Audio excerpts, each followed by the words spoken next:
For centuries, humanity had endured. The Galactic Dominion, an interstellar empire stretching across thousands of worlds, had swept through Earth like a storm. The invasion was swift, brutal, and decisive. Cities crumbled under their orbital strikes, and entire nations were enslaved to fuel the Dominion's war machine. Earth became just another conquered planet, its people broken and scattered, their culture reduced to whispers of what once was. But humanity wasn't extinct. Not yet. In the shadow of the Dominion's rule, resistance grew. It wasn't immediate or grand. It started small, in hidden bunkers beneath the rubble of fallen cities, in whispered plans passed from prisoner to prisoner. Earth's survivors didn't have the advanced technology of their oppressors, but they had something far more dangerous: patience, ingenuity, and a smoldering rage. The turning point came when a group of engineers managed to salvage a Dominion scout ship that had crashed during a routine patrol. Its pilot had been killed, leaving behind a treasure trove of alien technology. The Resistance spent years reverse engineering it, unlocking secrets of faster-than-light travel, energy weapons, and neural interfaces. Slowly but surely, humanity began to level the playing field. But it wasn't enough to fight back on Earth. To truly stand a chance, humanity had to strike the Dominion where it hurt, their home systems. And to do that, they needed to become the very thing the Dominion feared, a force as ruthless and unrelenting as the Empire itself. Decades later, the Dominion learned of their mistake. Their first hint came in the form of a massacre on a mining colony in the Altera system. Dominion forces arrived to find their outpost abandoned, its resources stripped bare.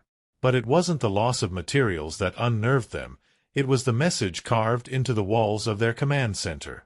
3 words, written in their own language: "We remember Earth." Over the next few months, similar attacks occurred across Dominion-controlled space. Supply lines were severed, starports destroyed, and fleet communications disrupted. The Dominion's response was swift, deploying larger garrisons to defend key systems. But it didn't matter. Humanity didn't fight like a traditional enemy. They didn't hold territory or follow predictable patterns. They struck from the shadows, vanishing before the Dominion could retaliate. Humanity's greatest weapon wasn't their stolen technology. It was their understanding of how the Dominion worked. They exploited the Empire's overconfidence, its bureaucracy, its inability to adapt to an enemy that didn't play by the rules. One of the most devastating blows came when the Resistance managed to hijack a Dominion dreadnought, the Vorton's Wrath. The ship, a symbol of the Dominion's might, was commandeered by a team of human operatives who had infiltrated its crew. They turned the dreadnought's weapons against its own fleet, obliterating an entire Dominion armada in a single ambush. The footage of the destruction, broadcast to Dominion systems across the galaxy, carried a chilling message: "We are coming." The Dominion underestimated humanity for the last time. As the Resistance grew bolder, they began to unite other conquered species. Aliens who had suffered under Dominion rule for generations saw hope in humanity's defiance. Together, they formed a coalition, a patchwork alliance of species and cultures bound by a shared hatred of their oppressors. The final battle came in the Hether system, the heart of the Dominion. Humanity led the charge, piloting ships cobbled together from stolen technology and alien ingenuity. They faced overwhelming odds, a Dominion fleet 10 times their size, fortified by orbital defenses and planetary shields. But the coalition had something the Dominion didn't: desperation and the will to fight for their freedom. The battle was brutal. Ships clashed in fiery bursts of plasma and steel. Boarding parties stormed Dominion vessels, fighting hand-to-hand in the vacuum of space.